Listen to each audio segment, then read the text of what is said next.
નમસ્કાર, જય શ્રી રામ. હું સુમિત કવાસ સ્વાગત કરું છું મારા એક નવા વ્લોગમાં. દોસ્તો, હું વડોદરામાં જોવાલાયક હેરિટેજ લોકેશનના વ્લોગ બનાવી રહ્યો છું. આ મારો પાર્ટ 2 છે. પહેલો પાર્ટ પણ મેં બનાવીને અપલોડ કરી દીધેલો છે, તમે એ પણ જોઈ શકો છો. આજે હું નીકળ્યો છું ફરી બીજા અમુક હેરિટેજ સારા સારા લોકેશન જે છે એ હું તમને મારા વિડીયો મારફતે બતાવીશ.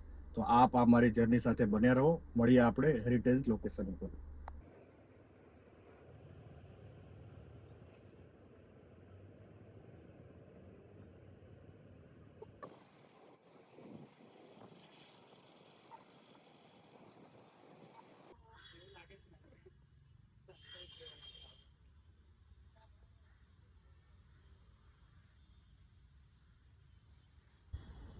અત્યારે સાંજના 5:30 વાગ્યા છે અને હું આવી ગયો છું વડોદરાના મધ્યમાં સુરસાગર મહાદેવ. અહીંયા મહાદેવની બહુ મોટી સોનાની પ્રતિમા છે. તો આજે આપણે આ સોનાની પ્રતિમા વિશે જાણીએ અને આ સુરસાગર લેક વિશેનો ઇતિહાસ પણ જાણીએ.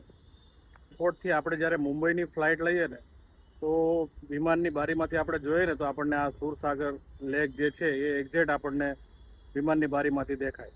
એક્ઝેક્ટ આપણને આઈડિયા આવી જાય કે આ સુરસાગર લેક જ છે વડોદરા. 120 ફૂટ ઊંચી છે આ મૂર્તિ મહાદેવની અને અંદાજિત વજન એનું 300 ટન જેટલું છે. અને સોનાની ઓરિજિનલ મૂર્તિ છે. સોનાનું જે વરખ કહે ને એ વરખ ચડાવેલું છે મહાદેવનું. તો આ સુરસાગર લેકના એકદમ સેન્ટર પોઈન્ટમાં આવેલી છે. અહીંયા જે બોર્ડ મારેલું છે એ હું તમને વાંચી બતાવું છું. સુરસાગર તળાવ 1757માં અસ્તિત્વમાં આવેલા સુરસાગર તળાવ સાથે શહેરના તાત્કાલિક નાણાં ધીરનાર તથા કર વસૂલાત કરનાર અગ્રણી સુરેશ્વર દેસાઈનું નામ જોડાયેલું છે.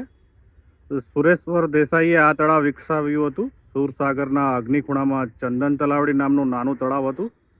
સુરસાગર ચંદન તળાવ વિકસિત સ્વરૂપ છે. ઈસવીસન 1870 થી 1875 દરમિયાન વડોદરાના મહારાજા મલ્હારરાવ ગાયકવાડ દ્વારા નવીન ઘાટ તથા ભૂગર્ભ ઓવરફ્લો દરવાજા બનાવવામાં આવ્યા હતા. મહારાજા સયાજી ગાયકવાડ ત્રીજાના શાસનકાળ દરમિયાન તળાવની ચારે બાજુ વિવિધ સંસ્થાઓએ વિકાસ તથા તળાવની ઐતિહાસિક વધારો થયો. તળાવની મધ્યમાં ભગવાન સર્વેશ્વર મહાદેવની પ્રતિમા વિદ્યમાન છે. આ ગેટ નંબર 1 થી આપણે અંદર આવવાનું અને જેવા અંદર આવીએ ને આપણે એટલે અહીંયા સુરસાગર લેક વિશે બધું લખેલું છે અને અહીંયા કોણે ઓપનિંગ કર્યું હતું એ બધું છે. એટલે આ રીતનો અહીંયાથી આપણને વ્યૂ દેખાય છે. હમણાં જે સનસેટ થશે ને પછી આનો વ્યૂ કાંઈ અલગ જ હશે અને જે રાત પડશે તો લાઇટિંગ ને એ બધું પણ ચાલુ થઈ જશે. ને તળાવ બહુ મોટું છે. તો આપણે પહેલાં એક તળાવનો રાઉન્ડ મારીએ અને પછી જે સનસેટ થાય પછી આપણે મહાદેવની મૂર્તિના દર્શન કરીએ. અહીંયાથી પછી આ ડાબી સાઈડ તરફ હું ચાલતો ચાલતો આગળ વધું છું. હવે તળાવમાં પાણી છે.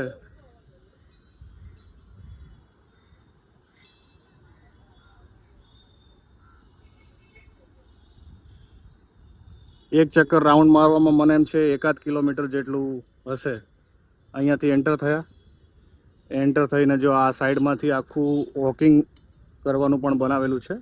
વોકિંગ કરતાં આપણે મૂર્તિ આ રીતની દેખાય છે. આગળનો ભાગ છે.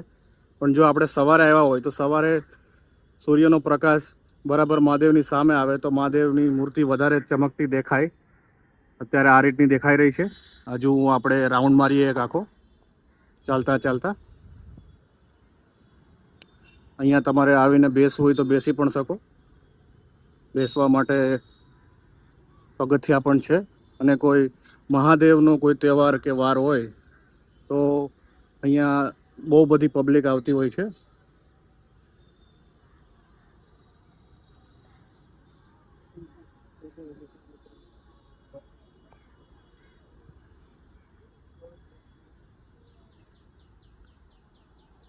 મહાદેવ. આ ગેટ જે છે આ ગેટ બંધ છે. આ ગેટથી એન્ટ્રી બંધ છે. તો કે માનો ટાઈમ શું છે આ જોવાનો? શું 5 થી 10:30 રાતના. આજે સામે છે ને 1 નંબરનો ગેટ છે. 1 નંબરના ગેટેથી આપણે અહીંયા આ સેલ્ફી પોઈન્ટ બનાવેલું છે. સેલ્ફી પોઈન્ટથી પછી આપણે આ સાઈડથી હું ચાલતો અહીંયા આવી ગયો છું. અહીંયા એક બીજો ગેટ છે. તે આપણે કાકાને પૂછી લીધું. કાકાએ આપણને ટાઈમ જણાવી દીધો અને હવે હું હજુ આગળની તરફ વધી રહ્યો છું.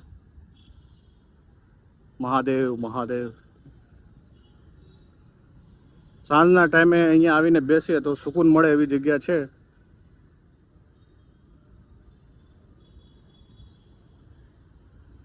એટલે બહારથી જો કોઈ આવ્યા હોય વડોદરામાં અને પછી વડોદરામાં એવું લાગે કે ભાઈ કંઈક થોડોક સમય વિતાવો છે 2-3 કલાક, તો અહીંયા આવી જવાનું સુરસાગર લેક સાંજના સમયે.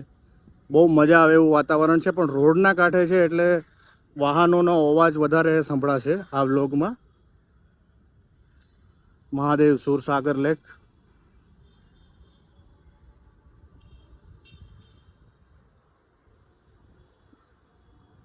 શિવરાત્રી ને એવું બધું હોય ને, મહાશિવરાત્રી, ત્યારે અહીંયા બહુ બધું સરસ મજાનું લાઇટિંગ, ડેકોરેશન અને આરતી જે થાય, લોકો દૂર દૂરથી જોવા આવતા હોય છે.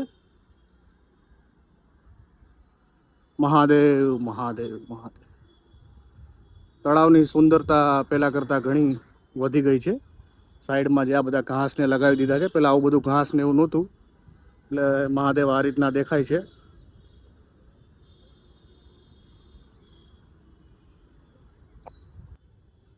હવે મારે આખો રાઉન્ડ મારવો હતો, પણ આખો રાઉન્ડ મારવામાં એવું છે કે અહીંયા આગળ રસ્તો બંધ છે, એટલે અહીંયાથી હવે આગળ નહીં જવાય. તો મને એમ હતું કે આખું રાઉન્ડ ફરી અને પાછો જ્યાં આપણે એન્ટર થયા, આ જે સામે ગેટ છે ત્યાંથી આવી રીતને હું આવ્યો અને આવી રીતના મારો વિચાર હતો કે આખો રાઉન્ડ મારું મહાદેવ ને મહાદેવની પેલી સાઈડથી, તો હું ત્યાં પાછો નીકળું. પણ એવું પોસિબલ નહીં થાય, કેમ કે અહીંયા રસ્તો બંધ છે. તો આ રીતનો મહાદેવનો સાઈડ વ્યૂ આવી રહ્યો છે. સાઈડ વ્યૂ પણ બહુ સરસ લાગે છે. મહાદેવના સાક્ષાત દર્શન. હવે આગળ વધાય એવું નથી, એટલે આપણે અહીંયાથી પાછા વળી જઈએ. આ છે મહાદેવનો વ્યૂ. મહાદેવ મહાદેવ. જય શંભુ જય શંભુ. હવે પાછા આપણે ગેટ તરફ જઈએ અને હમણાં શું છે, થોડી વારમાં સનસેટ થશે. સનસેટ થશે ને પછી આગળથી વ્યૂ બહુ સારો આવશે. એટલે હમણાં આગળથી શૂટ કરું છું ને તો મહાદેવની મૂર્તિ દેખાતી નથી, એટલે કે આગળના સાઈડમાં થોડું અંધારા જેવું લાગે. પણ હમણાં સનસેટ થઈ જશે ને પછી મહાદેવની મૂર્તિમાં એકદમ સરસ વ્યૂ આવશે. લાઇટિંગ પણ ચાલુ થઈ જશે. બીજી એક વાત નોટ કરવા જેવી છે ને, વડોદરાનું નામ અહીંયાના જે વડલાના ઝાડવા છે એના પરથી પડેલું છે. એટલે સામે જો જે સુરસાગરની બહારનો કિનારો જે છે ને, બહારની સાઈડ, ત્યાં બધા એ વડના ઝાડ છે. જો આ વડનું ઝાડ, સામે પણ વડના ઝાડ, આ પણ વડનું ઝાડ, વડનું ઝાડ. એટલે આમ તો સુરસાગરના ફરતે વડના ઝાડ બહુ બધા છે, કેમ કે વડોદરાનું નામ જ વડના ઝાડ પરથી પડેલું છે. સરસ મજાના ફૂલના ઝાડ માટેનું સ્ટેન્ડ છે. એકદમ જગ્યા ઓછી હોય ઘરે તો આવું સ્ટેન્ડ મૂકી દો તો બહુ સારું લાગે. અને નીચે કોઈ મોટા પાંદડાવાળું પણ છે. હવે એ વસ્તુ શું કે મને એક્ઝેક્ટ ખ્યાલ નથી. હવે હું પેલી સાઈડથી તો આગળ જવાય એવું નહોતું, એટલે હવે હું પાછો આ ગેટ પાસે આવી ગયો છું. અને આ ગેટથી હું પહેલાં સીધો ગયો હતો, એટલે કે ગેટથી અંદર આવતા ડાબી સાઈડ જઈને આવ્યો. હવે ત્યાંથી પાછો અહીંયા આવ્યો. હવે અહીંયાથી હું જમણી સાઈડ તરફ જાઉં છું અને જમણી સાઈડ તરફ જઈ અને આપણે મહાદેવના દર્શન કરીએ.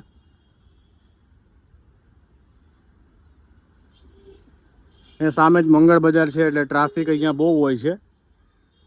બધા લોકો વડોદરાનું જે મેન કહેવાય ને સિટી એરિયો, એ સિટી એરિયો કહેવાય.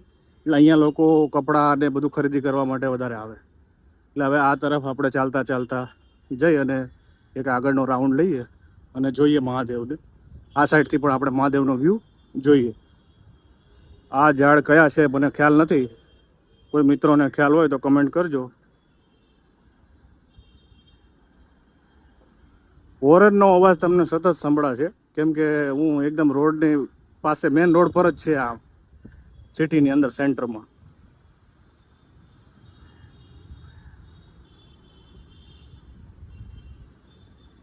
મહાદેવ મહાદેવ. હવે આ શું છે, પેલું સનસેટ થશે ને પછી વ્યૂ બહુ સારો આવશે. આપણે પછી વ્યૂ પણ લેશું. હમણાં આપણે ચાલતા ચાલતા વોકિંગ કરતા કરતા આગળ વધીએ. આ પ્રતાપ સિનેમા છે, વડોદરાનું જૂનામાં જૂનું પ્રતાપ સિનેમા.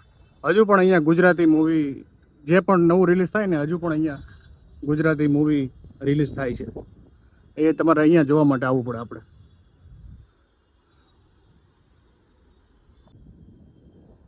હવે હું મહાદેવની આ જમણી સાઈડ આવી ગયો છું. જે મેન ગેટ છે ત્યાંથી જમણી સાઈડ છું.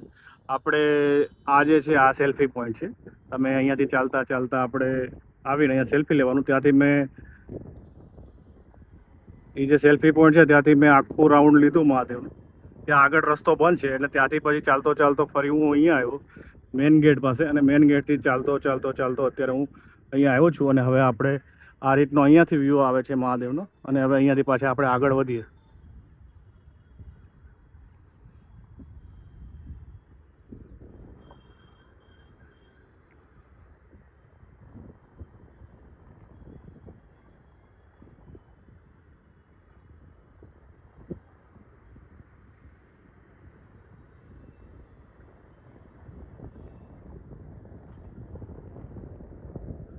પેલી સાઈડ કરતાં અહીંયાથી વ્યૂ સારો આવે છે. જમણી બાજુ જ આવવાનું. જમણી બાજુ આવીએ ને તો આ બાજુ થોડું ક્લીન બી છે અને સારું બી છે, અને પેલી બાજુ થોડું એટલું બધું ક્લીન નહોતું, એટલે આ બાજુ થોડું સારું છે.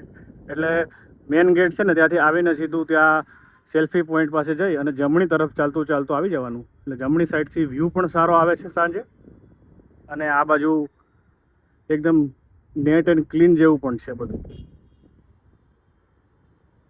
હજુ આપણે ચાલતા ચાલતા જ્યાં સુધી રોડ છે ત્યાં સુધી જઈએ. મહાદેવ મહાદેવ મહાદેવ. સુરસાગર લેક.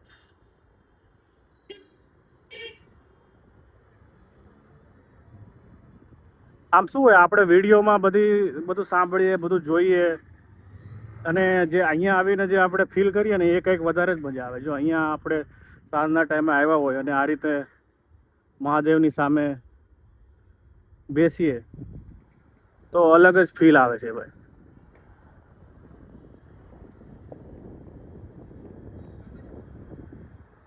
હવે હું મહાદેવના સાઈડના બીજા ભાગમાં આવ્યો છું. જો અહીંયાથી આ રીતનો મહાદેવનો વ્યૂ દેખાય છે.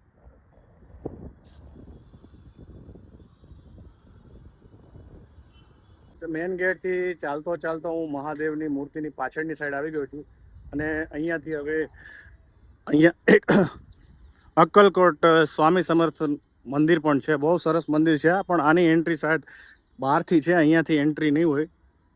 છતાં પણ આપણે આગળ જઈને જોઈ લઈએ. અને આ મહાદેવની પાછળની મૂર્તિનો ભાગ છે, એટલે અહીંયાથી આ રીતનો વ્યૂ આવે છે મહાદેવની પ્રતિમાનો.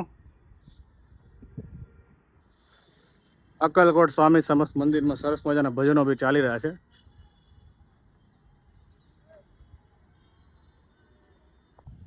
મેઇન ગેટથી છે ને, જો આ સામે આની આપણે મહાદેવની મૂર્તિ છે એની આગળ મેઇન ગેટ છે. હવે ત્યાંથી ચાલતો પહેલાં ચાલતો હું અહીંયા સુધી ગયો, પણ અહીંયાથી આગળથી છે ને, આગળથી રસ્તો બંધ છે.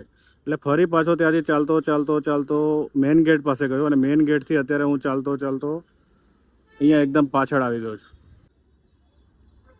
ગેટ નંબર 4થી પણ એન્ટ્રી છે. અહીંયા છે ને, આ ગેટ નંબર 4 છે, તો ગેટ નંબર 4થી પણ એન્ટ્રી છે. અને ગેટ નંબર 4થી આપણે એન્ટ્રી કરીને એ આપણે આગળ જવું પડે, અને આગળ 1 નંબરથી બહાર નીકળી જવાય. અને 1 નંબરથી આપણે અંદર આવીએ તો ત્યાંથી પછી ફરતા અહીંયા આ 4 નંબરના ગેટ સુધી આવી જવાનું. એટલે 4 નંબરના ગેટ પરથી પણ આ એન્ટ્રી એક્ઝિટ છે, અહીંયાથી બહાર નીકળી જવાનું. Gate number 4. અને અહીંયાથી એન્ટર થવું હોય તો આપણે પાછળના સાઈડથી એન્ટર પણ થઈ શકીએ. ગેટ નંબર 4 કહેવાય છે. પણ મારી સલાહ એ રહેશે કે આપણે 1 નંબરના ગેટથી જ એન્ટર થવાનું. એ સરસ મજાના પ્લાન્ટ મળી રહ્યા છે. શું છે, પ્લાન્ટના કેટલા છે બડા વાલા? 350 रुपया बोल रहा है एक का. તો ચણા જોળ ખાઈ લઈએ. આ મહાદેવની સામે સાંજ પડે એટલે બધી લારીઓ લાગી જાય. અહીંયા ચણા જો છે, અને પાણીપુરીની પણ અહીંયા બહુ બધી લારી લાગે છે.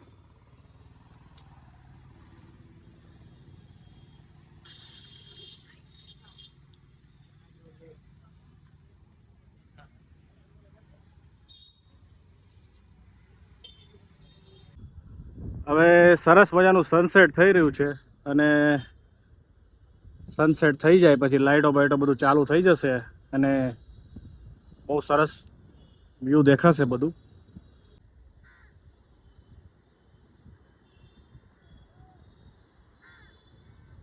મિત્રો, તો બહુ સરસ મજાના આપણે મહાદેવના દર્શન કર્યા, અને વ્લોગમાં તમને ઘણું બધું બતાવ્યું.